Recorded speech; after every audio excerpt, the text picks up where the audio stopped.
الله، اهلا بيكم في قناه اور كروشيه. النهارده ان شاء الله هننفذ مع بعض الشنطه اللي كانت ترند ديت، وكانت صورها منتشره قوي الفتره اللي فاتت. الشنطه سهله خالص وبسيطه. انا عملتها الحجم دوت يبان اكبر شويه من الحجم ده اللي هنفذه معاكم، ولكن لو اخدتوا بالكم هتلاقوا هو تقريبا الحجم متقارب، بس اللي عمل الفرق انه انا عملت هنا هو بدات ب 12 غرزه عمود بلفه، لكن هنا هبدأ ب10. تقدري تكبريها وتصغريها بالطريقة اللي تعجبك حسب عدد الأعمدة اللي في المنتصف، طبعا مش أقل من 10. تقدري كمان تعمليها شنطة كبيرة قوي، دايرة كبيرة للمصيف. تقدري تعمليها واجهة لكوشن على الكنب. الشغل بتاع الشنطة ديت احنا هنمشي على مراحل. المرحلة الأولى هننفذ فيها الدايرة دي، هننفذها مرتين زي بعض بالظبط، اللي بتاعت الوش والظهر. وبعد كده هوت هنعمل الجنب دوت اللي هنشبك فيه الدايرتين ببعض.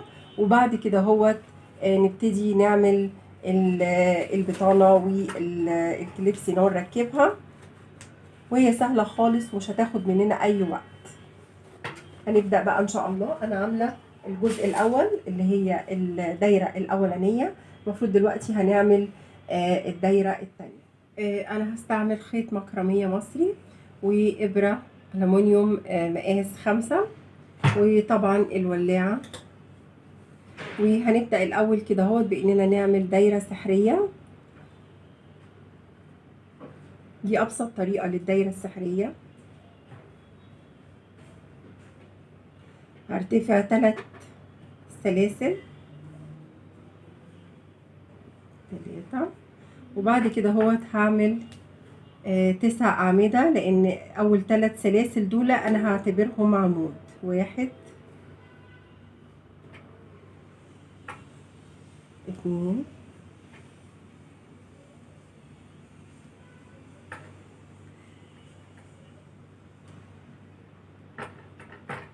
3، هكملهم 9 أعمدة وهرجع له. أنا خلصت خلاص مجموعة الأعمدة اللي اتفقنا عليها. كانوا 3 سلاسل واعتبرناهم اللي هما سلاسل الارتفاع، واعتبرناهم أول عمود، وعملنا جنبه 9 سلاسل، وضيقت بداية الدايرة. وهنبتدي نعمل غرزة منزلقة في 3 سلسلة في سلاسل الارتفاع. طيب نعمل ايه بقى بعد كده؟ هنرتفع 3 سلاسل، وال3 سلاسل دول هنعتبرهم اول عمود، وبعدين هلف الخيط على الابره، وهاجي ادي ال3 سلاسل بتوع الارتفاع اهمت، هلف من وراهم كده اهو بالابره، وهسحب الخيط وهطلع اعمل كاني بخرج من 2 2 زي كاني بعمل غرزه العمود بلفه. الغرزة دي اسمها غرزة البريد الأمامي أو غرزة العمود بلفة الأمامي. هلف الخيط على الإبرة وهروح للغرزة اللي بعد كده غرزة العمود ديت، وهدخل في المكان الطبيعي بتاع غرزة العمود هنا اهو اهو، وهعمل غرزة عمود بلفة، غرزة عادية جدا. وبعدين هلف الخيط على الإبرة، ونفس العمود اللي أنا عملت فيه العمود بلفة هلف من وراه كده اهو، يبقى هو فوق الإبرة، وهسحب الخيط من وراه وهعمل غرزة عمود بلفة أمامي أو غرزة البريد الأمامي. هلف الخيط على الإبرة واروح للعمود اللي بعد كده، هدخل أهو فين أهو في المكان العادي. أنا بعمل تزايد في كل الغرز، كل غرزة بعمل فيها عمود بلفة عادية، وبعمل فيها تاني غرزة البريد الأمامي أو غرزة العمود بلفة الأمامي، بعمل فيها الغرزتين. معلش أشد الخيط أهو. الغرزة اللي بعد كده أهو تاني عشان برضو تبقى واضحة، بعمل فيه غرزتين، غرزة عمود بلفة عادية وغرزة بريد أمامي.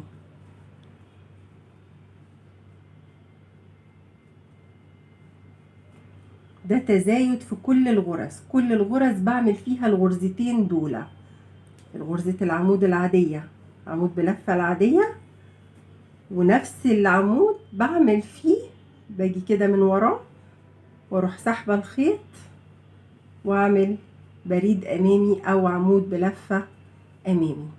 هعمل كل الاعمده اللي باقيه بالطريقه ديت، ولما اوصل للنهايه هرجع لكم. خلاص انا خلصت الدور اهو، بس خليت اخر غرزه عشان اعملها معاكم تاني اهي. ادي غرزه عمود بلفه عاديه، وبعدين بنيجي ونروح واخدينها كده اللي هي البريد الامامي، نسحب الخيط ونعمل الغرزه. هنيجي بقى ايه، نعمل غرزه منزلقه في ثالث سلسله في سلاسل الارتفاع. كده قفلنا الدور ونبدا بقى الدور الثالث. احنا ماشيين بنفس الطريقه اللي بنتزايد بيها في الدايره. احنا دلوقتي عملنا تزايد في كل الغرز، دلوقتي هنعمل التزايد في الغرزه الثانيه. خدوا بالكم التزايد بيتعمل ازاي، علشان هنمشي على الطريقه دي في كل الادوار، علشان لو حابين تعملوا حاجه مثلا زي شنطه اكبر مقاسها اكبر من اللي انا هعملها معاكم، تقعدوا تتزايدوا بنفس الطريقه. الغرزه اللي هنتزايد فيها هي الغرزه اللي هنعمل فيها غرزه عمود بلفه وغرزه بريد امامي الاتنين مع بعض. فاحنا دلوقتي المفروض هنتزايد في الغرزه الثانيه، هنرتفع 3 سلاسل هنعتبرهم اول عمود. تمام، يبقى ده العمود الاول. هنتزايد بقى في الغرزه الثانيه. الغرزه الثانيه هنتزايد فيها ازاي؟ هنعمل غرزه عمود بلفه العاديه، وفي نفس الغرزه هنعمل غرزه بريد امامي. هي دي طريقه التزايد اللي هنمشي عليها مهما القطعه كبرت. كل ما القطعه تكبر هنمشي بالطريقه دي. يبقى ادي غرزه العمود بلفه اهي، وبنتزايد في الغرزة التانية نعمل فيها غرزة عمود بلفة عادية، وبعدين غرزة بريد أمامي. هنكمل الدور كله بالطريقة دي. التزايد في الغرزة التانية غرزة عمود بلفة عادية، وبعدين الغرزة التانية نعمل فيها عمود بلفة، وفي نفس الغرزة نعمل بريد أمامي. هكمل الدور بقى بالطريقه ديت وهرجع لكم على طول. خلاص خلصت الدور اهو التالت. هقفل برضو بمنزلقه في تالت سلسله في سلاسل الارتفاع. قلنا احنا سلاسل الارتفاع دي بنعتبرها عمود، والدور اللي فات دوت اللي هو الدور التالت كنا بنتزايد في الغرزه الثانيه. المره دي هنتزايد في الغرزه الثالثه، وهنمشي بالطريقه ديت. ادي 3 سلاسل بنعتبرهم عمود. ادي اول عمود، ادي العمود اللي بعده اهو تاني عمود، والتزايد بيكون في العمود الثالث او في الغرزه الثالثه. هي الغرزه الثالثه، ونعمل في نفس الغرزه عمود امامي او بريد امامي اهي. هي دي طريقه التزايد، هنبقى ماشيين بالطريقه ديت. التزايد اهو في العمود رقم 3. ادي 1 2. بنتزايد ازاي؟ في نفس العمود بنعمل الغرزتين، بس واحدة منهم غرزة عمود بلفة عادية في مكانها الطبيعي، والتانية غرزة بريد أمامي أو غرزة عمود أمامي بالطريقة دي. احنا هنفضل ماشيين بالطريقة ديت لغاية لما نوصل للمقاس المطلوب، ايا كان المقاس اللي انتوا عايزين تعملوه. التزايد دايما في الغرزه، احنا دلوقتي تزايدنا في الغرزه الثالثه، بعد كده هنتزايد في الغرزه الرابعه، وعرفنا خلاص بنتزايد ازاي. بنتزايد باننا في نفس الغرزه بنعمل واحده عمود بلفه عاديه وواحده عمود امامي، وهنفضل كده هو كل دور بنزود غرزه. هتاخدوا بالكم علشان العدد يبقى مظبوط ان احنا كل دور بنزيد 10 غرز زياده. يعني الدور اللي فات كنا 30، الدور ده هيبقى 40، وهكذا. هنقعد نتزايد زي ما قلنا. بنعمل ايه؟ بنشوف الغرزه اللي احنا بنتزايد فيها وبنعمل فيها غرزه عمود امامي وغرزه عمود غرزه عمود بلفه عاديه. الاول نعمل العمود بلفه العاديه اهي بنفس الطريقه دي، وبعد كده ندخل كده من ورا الغرزه ونسحب الخيط ونطلع من لفتين في لفتين. ده العمود الامامي، وابتدي بقى الشكل يظهر بقى بالشكل ده. تمام، غرزة العمود الامامي دي هي اللي هنتزايد فيها الدور اللي بعد كده. الدور اللي بعد كده هنتزايد في الغرزة رقم 4، هنعمل فيها عمود بلف عادي وبعد كده عمود امامي، وهنفضل بالطريقة دي لغاية لما نوصل للمقاس المطلوب. هخلص وهرجع. خلاص انا خلصت كده 8 ادوار. يعني التزايد كان في الغرزة رقم 7، وخلاص عرفنا طريقة التزايد ازاي، وكل دور بنزود غرزة. لو عايزة تكبريها اكتر من كده، انا عايزة اعملها صغيرة. كده احنا خلصنا خلاص. زي ما قلنا لو حابة تكبري زودي. انا دلوقتي هو التزايد في الغرزة 7، انت هتتزايدي في الغرزة الدور اللي بعد كده في الغرزة 8، بعد كده في الغرزة 9، وهكذا. طيب هنعمل ايه بقى دلوقتي؟ هنقفل البتاع ازاي؟ نجيب بس الولاعة وهنقفل هنا اهو.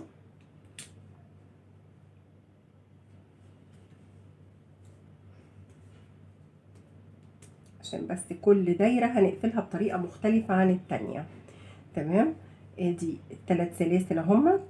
الغرزة الاولى في الدور اللي هي غرزة العمود بلفة الاولى، بندخل كده من تحتها وبناخد الخيط من هنا. انا هجيب بس ابرة اصغر علشان ما اوسعش الغرز.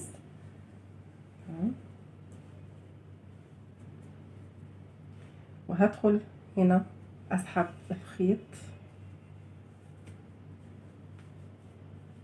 واظبطه كده ما يبقاش مشدود قوي، وكمان ما يبقاش مرخي قوي. وبعدين نبتدي ندخله ما بين ممكن بإبرة التنظيف وممكن بالإبرة كده اهوت. هنبتدي ندخله ونثبته كويس. تمام. اللي احنا قفلناها بالطريقة دي، هنيجي في منتصف مجموعة من دول كده، ونروح حاطين الزرار دوت. هنثبته ازاي؟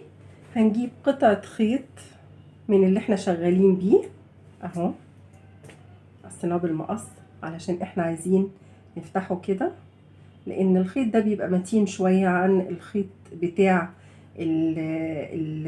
الخياطة، بالاضافة لان هو كمان بيبقى نفس لون الشنطة. فاحنا بس هناخد واحدة منهم وهنحطها في إبرة التنظيف.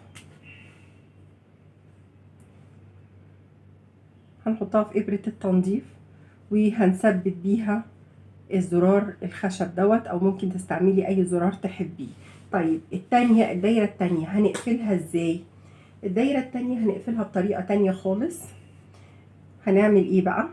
هنيجي كده ونيجي في تالت سلسلة من سلاسل الارتفاع، هنقفل بغرزة منزلقة، وبعد كده نبتدي نتحرك بغرز منزلقة لغاية لما نوصل لمنتصف المجموعة تقريبا بالنظر كده اهوت. يعني احنا نشوف منتصف المجموعة فين بالظبط،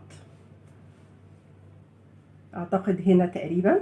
وبعدين نبتدي نعمل عدد من السلاسل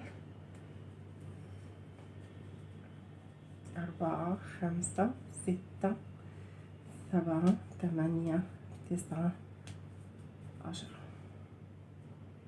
انا هعمل 15 سلسلة.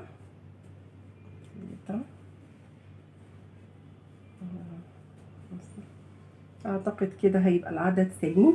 ونرجع لنفس الغرزة ونعمل غرزة منزلقة ونثبتها بغرزة تانية.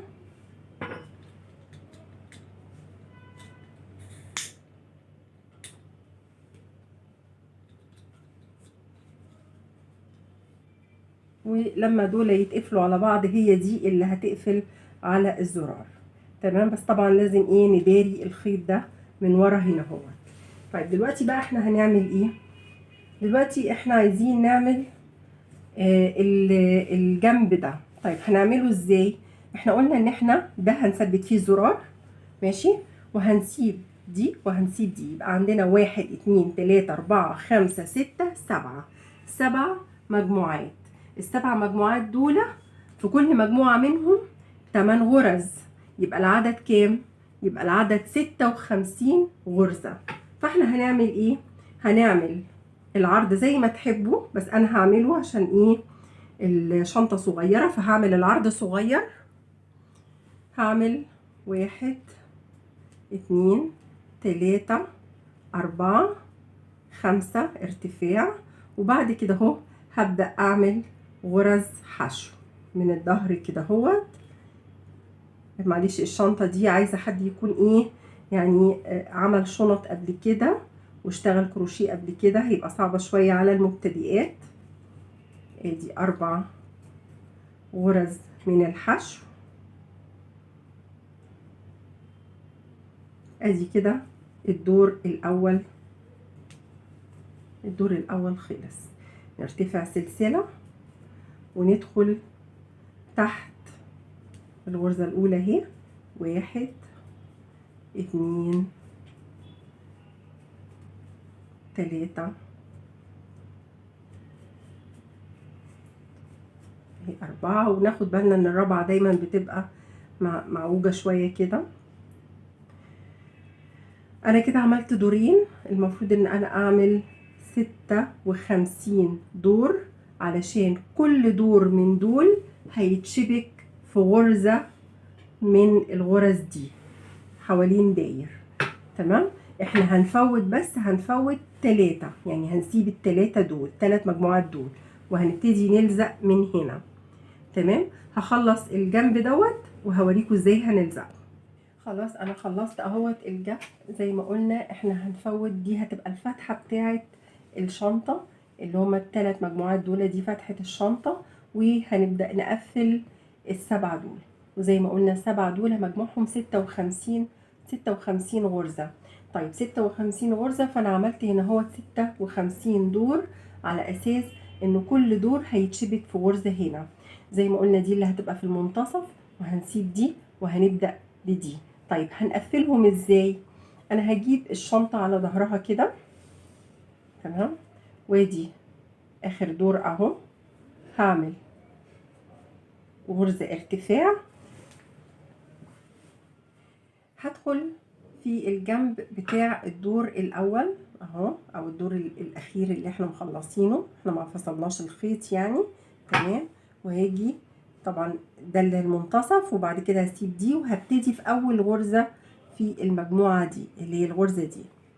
تمام.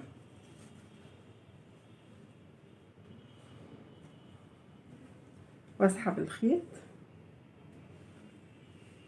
واعمل غرزة حشو، وابتدي بقى في كل دور في الجنب بتاعه اهو. ادخل كده، يعني هتبقى سهلة شوية، في بعض الاحيان هتبقى الفتحة ضيقة شوية اهو. في الغرزة اللي بعدها واروح واخدة غرزة حشو. الدور اللي بعد كده في الغرزة اللي بعد كده هبقى ماشية بالشكل ده. عدد الادوار نفس عدد الغرز، فمش هيبقى فيه اي لخبطة، بس نركز كده اهوت عشان ما نفوتش دور او نفوت غرزة من الغرز بتاعت العمود اللي احنا بنشبك فيها اهو.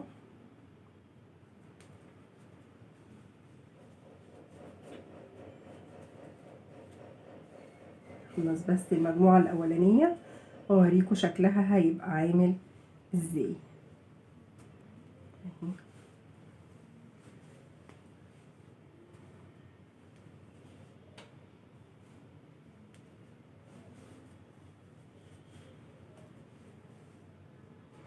ده هيبقى الشكل بتاعها لما تتشبك. تمام.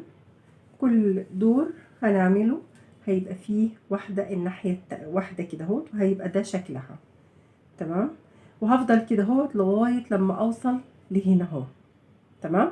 هخلص المجموعة دي كلها وهجيلكم. خلاص انا خلصت اهو، شبكت الجناب بغرزة الحشو، وبعدين الناحية التانية برضو نفس الحكاية زي ما قلنا اهو. ولسه طبعا ما عملتش هنعمل البطانة. بعد ما نعمل البطانة هنركب فوق البطانة هنركب الكليبس دوت. شنطة سهلة وسريعة جدا. هنا هوت هي زي ما انتم شايفين طريه كده هوت، هنا هوت ماسكه نفسها لسبب بسيط جدا، هو ان انا قبل ما اعمل البطانه عملت الجناب بالبلاستيك اللي هو الشبك ده، قصيته بحجم الجنب ورحت مخيطاه قبل ما اعمل البطانه، وده اللي خلاه ماسك نفسه وناشف كده. هو لو عايزاها ماسكه نفسها وناشفه كده ممكن كمان تعملي تقصي دايره وتعملي دايره هنا ودايره هنا، تشبكيها تثبتيها الاول بمسدس الشمع وبعدين تشبكيها بالخياطه بالطريقه اللي قلنا عليها بابره التنظيف، والخيط طبعا من نفس الخيط فمش هتبان، وهتبقى الشنطه ماسكه نفسها ومشدوده. انا ما عملتش الوشين لكن عملت الجنب، لكن هنا هو الحقيقه انا حبيتها تبقى الشنطه طريه وخفيفه. كده خلصت الشنطه. وطبعا لو انت ما عندكيش الفرخ البلاستيك دوت والشبك البلاستيك ممكن وعايزه تخليها تبقى ماسكه نفسها كده، ممكن اي فرخ بلاستيك موجود عندك تقصيه على المقاس وتخرمي الحروف بتاعته وتخيطيها وتمشي الابره في الفتحات بتاعه اللي انت عملتيها، الفتحات اللي انت خرمتيها ديت. هي كده شكلها حلو، كده شكلها حلو. يا رب الفيديو يكون سهل وبسيط عليكم، واللي عجبه الفيديو يا ريت ما ينساش يضغط لايك، واللي مش مشترك في القناه يا ريت يشترك، وشكرا.